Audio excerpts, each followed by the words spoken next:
Okay. Enabling act ప్రకారం జర్మనీకి నియంత అయ్యాడు. అది రాస్తారు. ఆ తర్వాత తను ఎలైట్ గార్డ్స్ అనే ఒక పోలీసు దళం, ఆగ్పు అంటే రహస్య పోలీసు దళం, రకరకాల ఫాలోవర్స్, రకరకాల డ్రెస్సులతోటి వీళ్ళకి సొంతంగా ఒక ఆర్మీని తయారు చేసుకున్నాడు. వాళ్ళని ఎలైట్ గార్డ్స్ అంటారు, ఆగ్పు అంటారు. ఆగ్పు అంటే రహస్య పోలీసు దళం. వీళ్ళ సహాయంతో ప్రత్యర్థులందరినీ అణిచేయడం, ప్రత్యర్థులందరినీ కూడా హత్య చేయించేయడం, పార్లమెంట్కి నిప్పు పెట్టేయడం, ఇది చేసింది కమ్యూనిస్టులే అని చెప్పడం. ఈ విధంగా హిట్లర్ తనకు నచ్చిన విధంగా ప్రత్యర్థులందరినీ మట్టుబెట్టేసి ప్రతిపక్షం లేకుండా చేసి పత్రికలన్నీ రద్దు చేసి కేవలం ప్రభుత్వానికి అనుకూలంగా రాసే పత్రిక తప్ప ప్రభుత్వ వ్యతిరేకంగా ఎవరు రాయడానికి వీల్లేదు పత్రికల మీద ఆంక్షలు పెట్టి సర్వాధికారాలు తీసేసుకొని ప్రతిపక్ష పార్టీలు ఉండవు. నాజీ పార్టీ ఒకటే పార్టీ నాజీ పార్టీ ఉంటుంది. ప్రతిపక్ష పార్టీలన్నీ కూడా రద్దు. సో ఈ విధంగా నియంత అయిపోతాడు. నియంత అయిపోయిన తర్వాత మళ్ళీ ఆర్థిక పరిస్థితులు చక్కదిద్దడానికి నిర్బంధ సైనిక విద్యను ప్రవేశపెట్టి ప్రతి యువకుడిని ఆర్మీలోకి తీసేసుకున్నాడు. నిరుద్యోగ సమస్యను తీరుస్తానన్నాడు కదా, అందుకని ప్రతి యువకుడిని 18 సంవత్సరాలు నిండిన ప్రతి యువకుడిని ఆర్మీలోకి తీసుకొని నిర్బంధ సైనిక విద్య ప్రవేశపెట్టి సైన్యాన్ని పెంచాడు. హిట్లర్లో ఒక ప్లస్ పాయింట్ ఏంటంటే, హిట్లర్ ప్లస్ పాయింట్ అతడి తాలూకా స్పీచెస్ చాలా అద్భుతంగా ఉంటాయి. పెద్ద ఉపన్యాసకుడు తను స్పీచ్ ఇచ్చాడంటే అద్భుతంగా అలా మైమర్చిపోతారు జనాలందరూ. అది ఏది చెప్తే అదే నమ్ముతారు. అంతటి వాగ్దాటి కలిగిన వ్యక్తి. అంతేకాకుండా పెద్ద మాస్ మూమెంట్స్, లక్షలాది మంది సైన్యాన్ని ఒకే దగ్గర ప్యారేడ్లో నిల్చోబెట్టి వాళ్ళందరినీ ఉద్దేశించి స్పీచ్లు ఇవ్వడం, ఆ సైన్యంతో వీధుల్లో మార్చింగ్ చేయడం. ప్రతిపక్ష పార్టీలు కానీ లేదా ప్రజలు చూస్తే ఎలాగనిపిస్తుంది, ఇది ఒక మహాసముద్రంలాగా ఉంటుంది వాడి ఆర్మీ అంతా కూడా. ఈ ఆర్మీ ఎంత గొప్ప ఆర్మీ, ఇంత పవర్ఫుల్ ఆర్మీతోటి హిట్లర్ అధికారంలోకి వచ్చాడంటే ప్రపంచ దేశాలందరూ భయపడే విధంగా ఆర్మీ ప్రాసెస్ని అలా తీస్తాడనమాట. లక్షలాది మంది ఒకేసారి సైన్యం వరుసగా మార్చింగ్ చేస్తూ ఉంటే చూసేవాడికి ఒళ్ళు గగ్గులు పొడుస్తుంది, భయం వేస్తుంది. అమ్మో ఎంత పవర్ఫుల్ ఆర్మీని తయారు చేశాడా హిట్లర్, దీన్ని ఎదుర్కోవడం చాలా కష్టం అని ప్రపంచ దేశాలన్నీ కూడా భయపడే విధంగా మార్చింగ్ చేపిస్తాడనమాట. మంచి మంచి ఉపన్యాసాలు, ఈ మార్చింగ్, ప్రజల్ని మైమర్పించే స్పీచెస్, దాంతో ప్రజలందరూ మంత్రముగ్ధులైపోయి హిట్లర్ ఏది చెప్తే అదే, అందరూ అతనికి ఫాలోవర్స్ అయిపోయి హిట్లర్ మాటలు నమ్మేశారు. ఇది అతనికి ప్లస్ పాయింట్. అంటే మంచి గుడ్ స్పీకర్, అలాగే కొత్త స్ట్రాటజీలు అవలంబించాడు. లక్షలాది మంది సైన్యాన్ని మార్చింగ్ చేయడం, ప్రపంచ దేశాలు భయపెట్టడం, ఇలా చేసి వర్సేల్ సంధిలో నష్టపరిహారం 6 బిలియన్ల పౌండ్లు నిర్ణయించారు కదా, ఆ నష్టపరిహారం చెల్లించనని సింపుల్గా ఎగ్గొట్టేశాడు అంతే. ఐరోపా రాజ్యాలకి హింట్ ఇచ్చాడు, మేము ఎటువంటి నష్టపరిహారం చెల్లించక్కర్లేదు, మేమెందుకు చెల్లించాలి, నేను చెల్లించను అని ఓపెన్గానే డిక్లేర్ చేసేసాడు. ఎవరో మాట్లాడలేని పరిస్థితి. అలాగే ఈ రూర్ ప్రాంతంలోను, సార్ లోయలోను ఎప్పుడైతే ఇవన్నీ ఉన్నాయి కదా, ఇవి ఇనుము బొగ్గు గనులు ఫ్రాన్స్ ఆక్రమించుకుంది కదా, రూర్ ప్రాంతాన్ని ఆక్రమించుకుంది కదా, అవన్నీ మళ్ళీ తిరిగి లాగేసుకుంటాడు. అంతేకాకుండా రైన్లాండ్ అని ఉంది, రాసుకోండి ఈ పాయింట్స్. రైన్లాండ్ అని ఉంది. రైన్లాండ్ నిస్సైనికీకరణ మండలంగా ప్రకటించారు వర్సేల్ సంధిలో. నిస్సైనికీకరణ మండలం అంటే అర్థం ఏంటి, అక్కడ సైన్యాన్ని మోహరించరాదు. నిస్సైనిక మండలం అంటే అక్కడ సైన్యాన్ని మోహరించకూడదు. కానీ ఆ రూల్స్ని ఉల్లంఘించి ఆర్మీని దించేస్తాడు అక్కడ రైన్లాండ్లో. సో యుద్ధానికి కాలు దువ్వుతున్నట్టే. సో ఇంకా ఒక కొత్త ఆర్థిక మంత్రిని నియమించి మొత్తం జర్మనీ ఆర్థిక పరిస్థితుల మీద ఒక అవగాహన వచ్చేలాగా ప్లానింగ్ తయారు చేసి ఒక పద్ధతి ప్రకారం ఆహార దినుసులు పెంచడం కానీ, అంటే ఆహార ఉత్పత్తి పెంచడం, ఆయుధాల ఉత్పత్తి పెంచడం, తర్వాత విదేశీ వ్యాపారాన్ని పెంచడం, ఈ విధంగా ఆర్థికంగా కూడా పుంజుకోవడానికి ఒక ప్రత్యేక ప్రణాళికను రూపొందించి ఆ విధంగా కూడా కొన్ని చర్యలు తీసుకుంటాడు. జర్మనీ విస్తృతం చేయాలని ప్రకటిస్తాడు. అంటే జర్మనీ రాజ్యం మరింత విస్తృతం అవ్వాలి, జర్మనీకి ఇంకా వలసలు కావాలి, కాలనీస్ కావాలి, ఇంకా జర్మనీ ప్రజలు నివసించడానికి పొరుగు దేశాలను కూడా ఆక్రమించాల్సిన అవసరం ఉంది. అంటే ఎక్కువ భూభాగం కావాలి జర్మన్ ప్రజలకి. దానికోసం ఆక్రమణలు తప్పదు, దురాక్రమణలైనా తప్పదు. జర్మన్ ప్రజలు నివసించడానికి భూమి కావాలి, తినడానికి తిండి కావాలి, సంపద కావాలి. మరి దీనికోసం ఎలాగొస్తాయి ఇవి? పొరుగు రాజ్యాలను ఆక్రమించాలి, లేదా వెనుకబడిన ఖండాల్లో ఉన్నటువంటి వలసలనైనా ఆక్రమించాలి. సో మరి ఈ పరిస్థితుల్లో ఇది హిట్లర్ తాలూకా ఈ నాజీ పార్టీ విధానాలు ఎలాగుంటాయి? ఇంకా ఇతనికి గోబెల్స్ అనే ఒక మంత్రి ఉంటాడు. గోబెల్స్ రాసుకోండి, అది హిట్లర్ గోబెల్స్ అనే మంత్రి ప్రోపగాండా మినిస్టర్ అనమాట ఇతను. అది రాసుకోండి, propaganda minister Goebbels. Propaganda minister Goebbels. ఏంటి గోబెల్స్? మనకు అప్పుడప్పుడు వింటూ ఉంటాం కదా గోబెల్స్ గురించి. వీడు పెద్ద గోబెల్స్ ప్రచారం చేస్తున్నాడు రా అంటారు. అంటే ఉన్నది లేనట్టు, లేనిది ఉన్నట్టు ఇష్టానుసారంగా ప్రచారం చేసి జనాల్ని నమ్మించే శక్తి ఎవరికైతే ఉంటుందో వాడిని గోబెల్ ప్రచారం అంటారు. హిట్లర్ జర్మనీని ఏదో చేయబోతున్నాడు, ఎంతో ఆర్థిక వృద్ధి సాధించేసింది, జర్మనీలో సైన్యం తాలూకా శక్తి ప్రపంచంలో ఏ దేశానికి లేదు, ఇంకా ప్రజలకు నిరుద్యోగ సమస్య ఉండదు, జర్మనీని అందరంత ఎత్తులోకి తీసుకెళ్తాడు, ఇలా రకరకాలుగా ప్రచారం చేపిస్తుంటాడు అనమాట. ఈ గోబెల్స్ అనేవాడు ప్రచారం చేస్తూనే ఉంటాడు, జనాలు నమ్మించేస్తుంటాడు. అలా నమ్మించడంలో అతను ప్రసిద్ధి. అది గోబెల్స్ ప్రచారం. అంటే ప్రోపగాండాకు ఒక మినిస్టర్. అంటే హిట్లర్ తాలూకా విధానాలు, ఆశయాల్ని పాజిటివ్గా అన్నీ చెప్తే ప్రచారం చేయడానికి ఒక మంత్రి. అది ప్రచారం చేయడానికి ఒక మంత్రి, వాడే ప్రోపగాండా మినిస్టర్ అంటారు, గోబెల్స్. ఓకే, ఇలాగ భారీగా సైన్యాన్ని రిక్రూట్ చేయడం, భారీగా యంత్ర సామగ్రిలను ఉత్పత్తి చేయడం, దానికి అనుబంధంగా ఆర్థిక పరిస్థితిని మెరుగుపరచడం, పారిశ్రామికంగా అభివృద్ధి చేసి తిండి దినుసులు ఉత్పత్తి పెంచాడు మరో పక్క నుంచి. మరి ఇతని ఆశయ సాధనకి ఇవన్నీ అవసరమే. మరి సైన్యానికి, ప్రజలకి తిండి లేని పరిస్థితుల్లో వాడి జర్మనీని ఇంకెక్కడ తీసుకెళ్తానని ప్రచారం చేయగలడు. అందుకోసం జర్మనీని ఆర్థికంగా ఒక పక్క డెవలప్ చేస్తూనే తన ఫ్యూచర్ ప్లాన్ని నిజం చేసుకోవడానికి ప్రపంచాధిపత్యం కోసం సైన్యాన్ని డెవలప్ చేసుకుంటూ ప్లాన్లు రచిస్తూ ఉంటాడనమాట. ఇందులో భాగంగా జర్మనీ ప్రజలకి ఇంకా ఉండడానికి అదనంగా ప్లేస్ కావాలి, వనరులు కావాలి, తిండి కావాలి, కాబట్టి ఆక్రమణలకి దిగుతానని ముందుగానే ఓపెన్గానే చెప్పేస్తాడు. అందుకోసం 1938లో పక్కనే ఉన్నటువంటి ఆస్ట్రియాని ఆక్రమించుకుంటాడు. అక్కడే కదా పుట్టాడు, ఆస్ట్రియాని ఆక్రమించేసుకుంటాడు 1938. ఇలా ఆస్ట్రియాని ఆక్రమించుకోవడం అనేది అంచులస్ అంటారట. అవార్డు రాసుకోండి. ఆస్ట్రియాను జర్మనీలో కలపడాన్ని అంచులస్ అంటారట.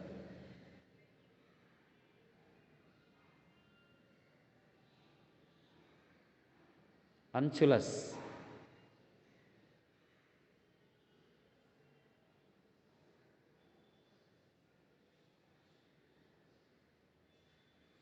ఓకే, 1938లో ఆస్ట్రియాను ఆక్రమించేసుకున్నాడు. ఇంకా తర్వాత చెకోస్లోవేకియా పొరుగు రాజ్యం ఉంది, దాని మీద పడ్డాడు. అక్కడ సుడిటెన్ ల్యాండ్ ప్రాంతం ఉంది. గతంలో చెప్పిందే ఇది, మళ్ళీ వివరిస్తున్నాను నేను. ఇందాకే పట్టుకెళ్ళిపోయాను. అదే అది ఇవ్వాలా? అయ్యాక ఇస్తాను.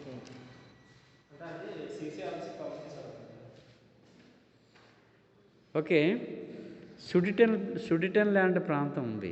ఈ సుడిటెన్ ల్యాండ్ ప్రాంతంలో 80% అంతా జర్మనీ ప్రజలు ఉన్నారు. ఆ సుడిటెన్ ప్రాంత ప్రజల్ని రెచ్చగొట్టి తిరుగుబాటు లేవదీయమని దాన్ని అవకాశంగా తీసుకొని నేను తర్వాత కథ నడిపిస్తాను అలాగని చెప్పి సుడిటెన్ ల్యాండ్లో ఉన్నటువంటి ప్రజలందరినీ కూడా తిరుగుబాటు చేయమని రెచ్చగొడతాడు. రెచ్చగొట్టిన తర్వాత అది జర్మనీ ప్రజలు అధికంగా ఉన్న ప్రాంతం, అది మాకు చెందాల్సిందే అని గొడవ చేస్తాడు.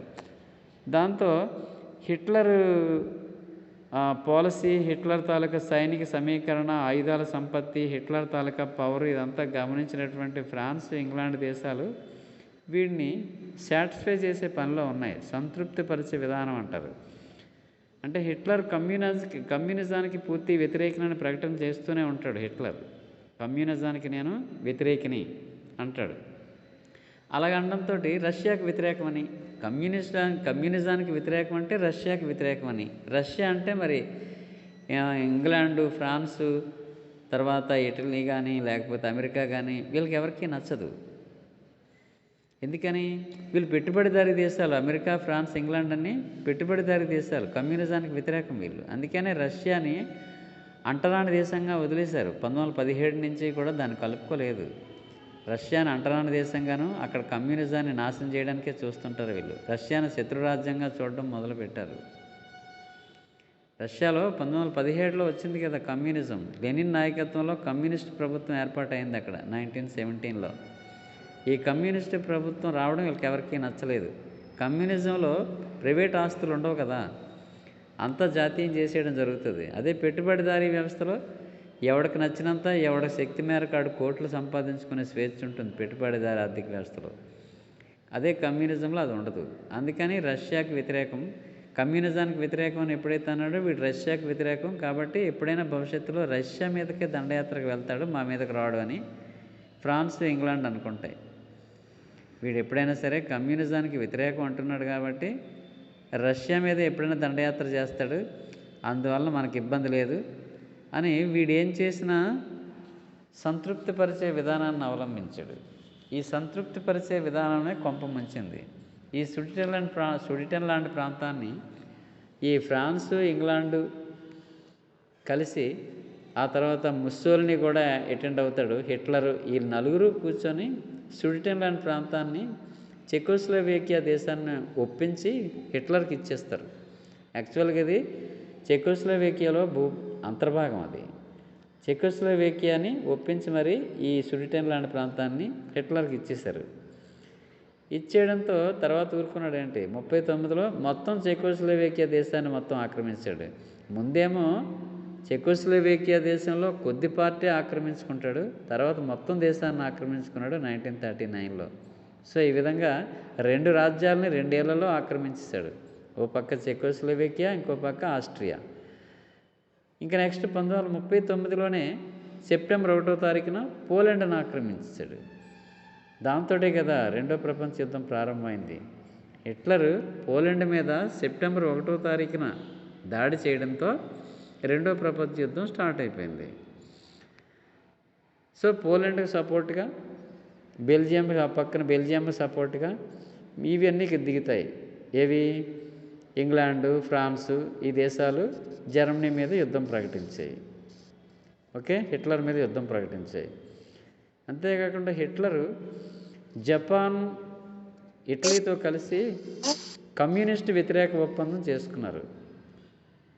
కమ్యూనిస్ట్ వ్యతిరేక 1936లోనే Rome, Berlin, Tokyo 36-37 Rome, Berlin, Tokyo. Rome అంటే హిట్లర్ లాంటి నియంతే ఇటలీలో ఉన్నాడు ముస్సోలిని, అతని గురించి వేరే చెప్పుకోవాలి. రోమ్ అంటే ముస్సోలినితోని, టోక్యో అంటే జపాన్ సైనిక నాయకులతోటి, యువతల హిట్లర్, ముగ్గురు కలిసి ఒక ఒప్పందం కమ్యూనిస్ట్ ఇంటర్నేషనల్కి వ్యతిరేకంగా, అంటే కమ్యూనిస్ట్ వ్యతిరేక ఒప్పందం అని అంటారు దీన్ని. యాంటీ కొమిన్టర్న్ ప్యాక్ట్, కరెక్ట్ పదాల్లో చెప్పుకుంటే యాంటీ కొమిన్టర్న్ ప్యాక్ట్ 1937 అని రాయండి. 1937 యాంటీ కొమిన్టర్న్ ప్యాక్ట్. కొమిన్టర్న్ అంటే కమ్యూనిస్ట్ ఇంటర్నేషనల్ అని అర్థం. కొమిన్టర్న్, ఇంటర్న్ అంటే చివరిలో ఇంటర్నేషనల్, కొమిన్ అంటే కమ్యూనిస్ట్ ఇంటర్నేషనల్, దానికి వ్యతిరేకం యాంటీ. ఈ ఒప్పందం ఎవరెవరు చేసుకున్నారు? ముస్సోలిని, అక్కడ జపాను, హిట్లర్. దీన్నే రోమ్, బెర్లిన్, టోక్యో ఒప్పందం అంటారు. ఈ ఒప్పందం చేసుకున్న తర్వాతే పోలాండ్ మీద దాడి చేస్తాడు హిట్లర్. ఓకే, పోలాండ్ ఆక్రమణ అనేది రెండో ప్రపంచ యుద్ధానికి ప్రారంభం. ఆక్రమించుకున్న తర్వాత ఏ అవతల రష్యా కూడా కొన్ని ప్రాంతాలు ఆక్రమించుకుంటూ అదొచ్చింది. అంటే రష్యాతో నిర్యుద్ధ సంధి అని చేసుకుంటాడు 1939లో, అది రాసుకోండి. రష్యాతో నిర్యుద్ధ సంధి అంటే నాన్ అగ్రెషన్ ప్యాక్ట్, ఇంగ్లీష్లో ఈజీగా ఉంటుంది. నాన్ అగ్రెషన్ ప్యాక్ట్, తెలుగులో నిర్యుద్ధ సంధి. అంటే ఎట్టి పరిస్థితుల్లో యుద్ధం అనేది మన రెండు దేశాల మధ్య ఉండదని. నిర్యుద్ధ సంధి అంటే యుద్ధం అనేది మన రెండు దేశాల మధ్య భవిష్యత్తులో ఉండదని చేసుకునే సంధే నిర్యుద్ధ సంధి, లేదా ఇంగ్లీష్లో నాన్ అగ్రెషన్ ప్యాక్ట్. రష్యాతో చేసుకున్నాడు హిట్లర్ 1939లోనే.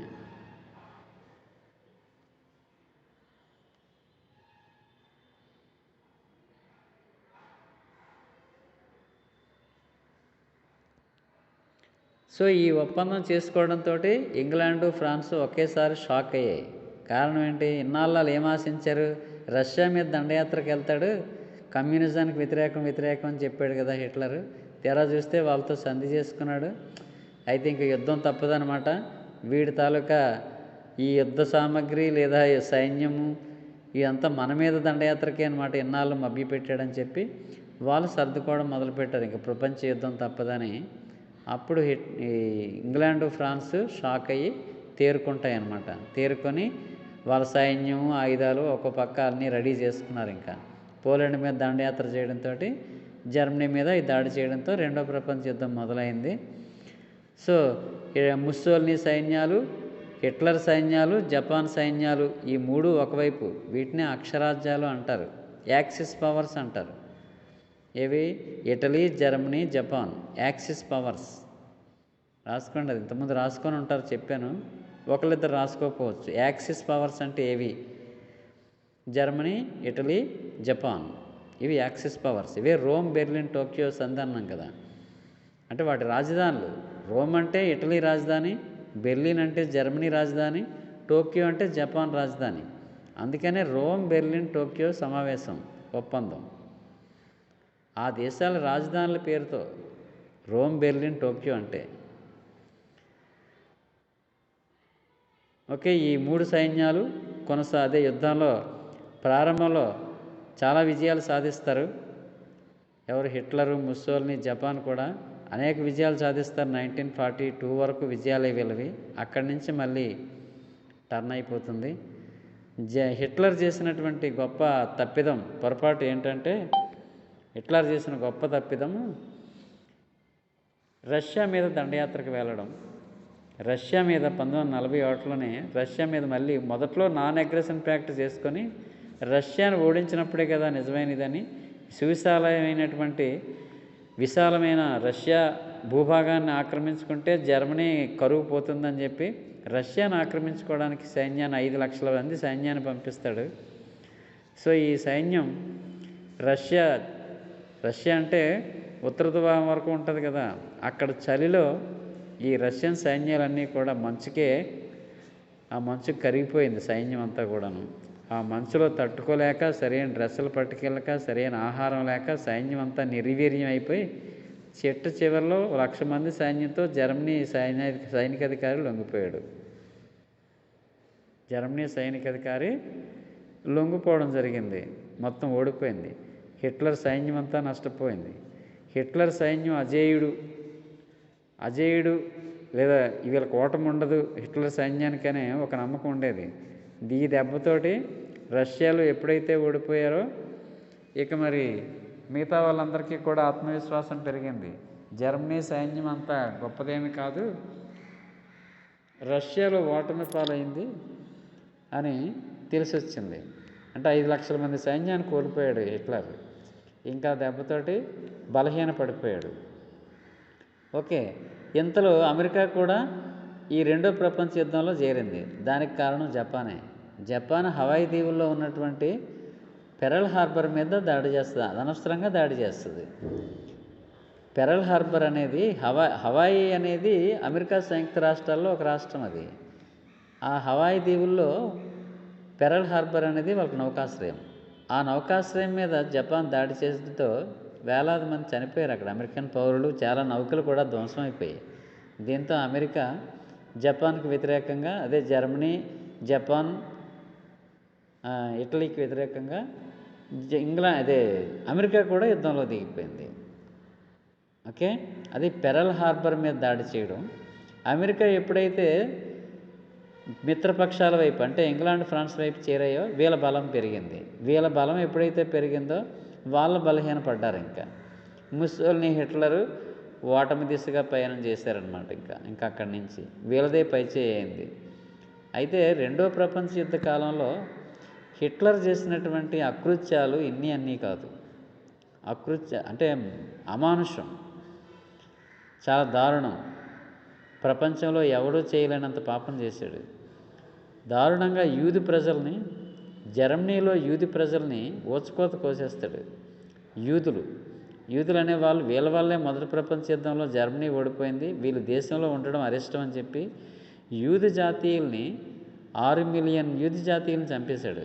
6 మిలియన్లు అంటే ఎంత? 1 మిలియన్ అంటే 10 లక్షలు, 6 మిలియన్లు అంటే 60 లక్షలు. 60 లక్షల మంది యూదు జాతీయుల్ని చంపేస్తాడు. ఎలాగంటే కాన్సన్ట్రేషన్ క్యాంప్స్ పెడతాడు, లేదా గ్యాస్ ఛాంబర్స్ అరేంజ్ చేస్తాడు. కాన్సన్ట్రేషన్ క్యాంప్స్ అంటే చుట్టూ మైదానంలో ఉంటుంది, అక్కడ గొడవలు ఉంటాయి, చుట్టూ ఎలక్ట్రిఫికేషన్ ఉంటుంది, ఎలక్ట్రిక్ వైర్లు, హై వోల్టేజ్తో ఎలక్ట్రిక్ వైర్లతో ఉంటాయి. ఎవడైనా పైకి పారిపోవాలంటే అందులో మసి అయిపోతాడు. ఆ ఎలక్ట్రిక్ వైర్ హై వోల్టేజ్. ఇప్పుడు ట్రైన్ నడవడానికి హై వోల్టేజ్ వైర్లు ఎలాగైతే ఉంటాయో ఎలక్ట్రిక్ వైర్లు, ఆ టైపులో హై వోల్టేజ్ పెట్టాడు చుట్టూను. ఎవరైనా పారిపోవడానికి వీలు లేదు, పట్టుకుంటే దాటాలంటే చచ్చిపోతారు. కాబట్టి ఆ లోపలే ఉండిపోయి నెలల తరబడి ఆహారం తిండి లేక లక్షలాది మంది అందులోనే చనిపోతుండేవారు అనమాట. వాళ్ళకి ఎటువంటి ఆహారాన్ని ఇచ్చేవాడు కాదు. అది కాన్సన్ట్రేషన్ క్యాంప్స్ అంటారు. ఇవి కాకుండా ఇంకా ఈ కాన్సన్ట్రేషన్ క్యాంప్స్ కాకుండా గ్యాస్ ఛాంబర్స్, అవి ఐరన్తో చేస్తుంటాయి. ఏదో షవర్ బాత్ చేయడానికి వీళ్ళేగా స్నానాలు చేయడానికి నమ్మించి ఒక్కొక్క బ్యాచ్ని లోపల పంపించి అందులో వాళ్ళ లోపలికి వెళ్ళగానే లాక్ అయిపోతుంది. అది దాంట్లో విషవాయువు విడుదల చేస్తారు. ఆ విషవాయువుకి అందరూ చనిపోతారు. ఆ గ్యాస్ ఛాంబర్లో 10,000 మందిని ఒకసారి లోపల పెట్టారనుకోండి, 10,000 మంది ఒకసారి చనిపోతారు విషవాయువు లోపల పంపడం వలన. వాళ్ళని క్లియర్ చేసి బయటికి దోసేస్తారు సీక్రెట్గా. ఆ తర్వాత మరొక 10,000 మందిని లోపల గ్యాస్ ఛాంబర్లో పెడతారు. అప్పుడు మళ్ళీ విషవాయువు వదులుతారు. ఇవి గ్యాస్ ఛాంబర్స్ అంటారు. అంటే గ్యాస్ అంటే పాయిజనస్ గ్యాస్ పంపించి వేలాది మందిని విడతలుగా చంపేయడం. ఈ విధంగా కాన్సన్ట్రేషన్ క్యాంప్స్లోనూ గ్యాస్ ఛాంబర్స్లోనూ 60 లక్షల మందిని చంపేశాడు. అలాగే జిప్సీస్ అనే జాతి వాళ్ళని కూడా 1,00,000 మంది జిప్సీస్ అనే జాతి వాళ్ళని చంపేస్తాడు. అలాగే ఒక 10 లక్షల మంది పోలిష్ జాతిని పోలాండ్ దేశానికి చెందినటువంటి పోలిష్ జాతీయులు కూడా చంపేస్తాడు. అంటే ఈ విధంగా హిట్లర్ ఈ 6 మిలియన్ల మంది అంటే 60 లక్షల మంది యూదు జాతీయుల్ని చంపేశాడు. ఓకే, ఆ తర్వాత 70,000 మంది జర్మన్ జాతి ప్రజల్ని చంపేస్తాడు. ఎందుకంటే వికలాంగులు, అంటే యుద్ధానికి పనికిరానటువంటి వాళ్ళందరినీ ఏరి పారేసి చంపించేస్తాడు అనమాట. వీళ్ళు ఎందుకు పనికిరారు, ఆర్థిక వ్యవస్థకి పని చేయడానికి పనికిరారు, యుద్ధం చేయడానికి పనికిరారని అటువంటి వాళ్ళని 70,000 మందిని జర్మన్ జాతీయుల్ని చంపించేస్తాడు, వేస్ట్ వీళ్ళందరూ అని. ఇక జిప్సీస్ అనే వాళ్ళని 10 లక్షల మంది జిప్సీస్ని చంపించేస్తాడు, పోలిష్ జాతీయులు. అంటే ఎంత అమానుషంగా ఇన్ని లక్షల మందిని పొట్టను పెట్టుకున్నాడు. ఇదంతా ఎప్పుడైతే బయటపడిందంటే రెండో ప్రపంచ యుద్ధం ముగిసిపోయిన తర్వాత ఈ కాన్సన్ట్రేషన్ క్యాంప్స్, గ్యాస్ ఛాంబర్స్ ఇవన్నీ కూడా బయటపడ్డాయి. సో జర్మనీ సైన్యం రష్యాలో ఓడిపోయిన తర్వాత రష్యా సైన్యం తర్వాత ఇంకా ఏకండిగా బెర్లిన్ కూడా ఆక్రమించేస్తే ఎర్ర సైన్యం బెర్లిన్ ఆక్రమించేసుకున్నాయి. తర్వాత హిట్లర్ అన్నిటో ఇక ఓటమి పాలవడంతో బంకర్ అంటే అండర్ గ్రౌండ్లో ఫ్యామిలీతో సహా ఈ గోబెల్స్తో సహా మంత్రులు, ఆ ఫ్యామిలీ అందరూ కలిపి సూసైడ్ చేసుకుంటారు 1945 ఏప్రిల్లో. ఇంకా జర్మనీ పూర్తిగా సరెండర్ అయిపోతుంది, మొత్తం ఓడిపోయింది, అన్ని రంగాల్లో ఓడిపోయింది. ఇంకా ఓడిపోయిన తర్వాత ఇంకెలాగో వీళ్ళని దారుణంగా చంపేస్తారని భయపడి ఇంకా సూసైడ్ చేసుకున్నాడు అన్నమాట లోపల. సో ఆ విధంగా జర్మనీ లొంగిపోయింది, మే 7వ తారీఖున లొంగిపోయింది. ఇక ఇటుపక్క జపాన్ ఇంకా కొన్నాళ్ళు కొనసాగించింది యుద్ధం. జపాన్ని కూడా ఓడించడానికి అప్పుడే అమెరికా కనుగొన్నటువంటి ఈ అణుబాంబుల్ని హిరోషిమా, నాగసాకి అనే 2 నగరాల మీద 1945లోనే ఆగస్టు 6, ఆగస్టు 9న అణుబాంబులు వేయడం ద్వారాగా జపాన్ లొంగిపోయింది. ఆ విధంగా రెండో ప్రపంచ యుద్ధం ఆ విధంగా ముగిసింది.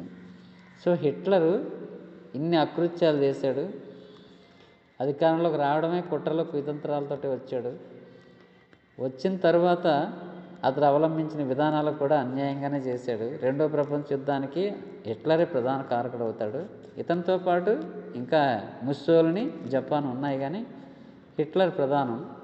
ఈ నాజీ సిద్ధాంతాలతోటి ప్రపంచాధిపత్యం కోసం, వాడు నచ్చిన సిద్ధాంతాల కోసం, వాడు నమ్మిన సిద్ధాంతాలకి అన్యాయంగా ముందుకెళ్ళి నష్టపోతాడు, ప్రపంచానికి నష్టం కలిగిస్తాడు. ఓకే, ఇది రైజ్ ఆఫ్ హిట్లర్. హిట్లర్ అధికారంలోకి ఎలా వచ్చాడు, రెండో ప్రపంచ యుద్ధానికి ఎలాగ కారకుడయ్యాడు, రెండో ప్రపంచ యుద్ధంలో అతడు అమానుషంగా ప్రవర్తించినటువంటి విధానాలు ఏంటి, ఇవి మీరు చక్కగా రాయొచ్చు. ఎలాగడిగినా 10 మార్క్స్కి అడిగినా రాయొచ్చు. హిట్లర్ అని అడిగితే సింపుల్గా అడిగితే 5 మార్కులకి మామూలుగా రాసేయవచ్చు ఇన్ని పాయింట్స్ మీద. ఓకే, నెక్స్ట్ మీకు మళ్ళీ క్లాసు టైము, లింకు అవి మీకు ఇన్ఫర్మేషన్ దీంట్లో ఇస్తాను. నెక్స్ట్ క్లాస్కి సంబంధించి మనం క్లస్టర్ 3వ పేపర్ చెప్పుకుంటున్నాం కదా. ఫస్ట్ 2 ఇంచుమించుగా అయిపోవచ్చాయి. ఇక 3వ క్లస్టర్ పేపర్ కూడా 4-5 క్వశ్చన్లు చెప్పుకున్నాం కదా. ఆ క్లస్టర్ పేపర్ గురించి సాయంత్రం మీకు మళ్ళీ లింక్ పెడతాను నేను. ఎప్పుడు లింక్ పెడితే అప్పుడే జాయిన్ అవ్వాలి. ఓకే.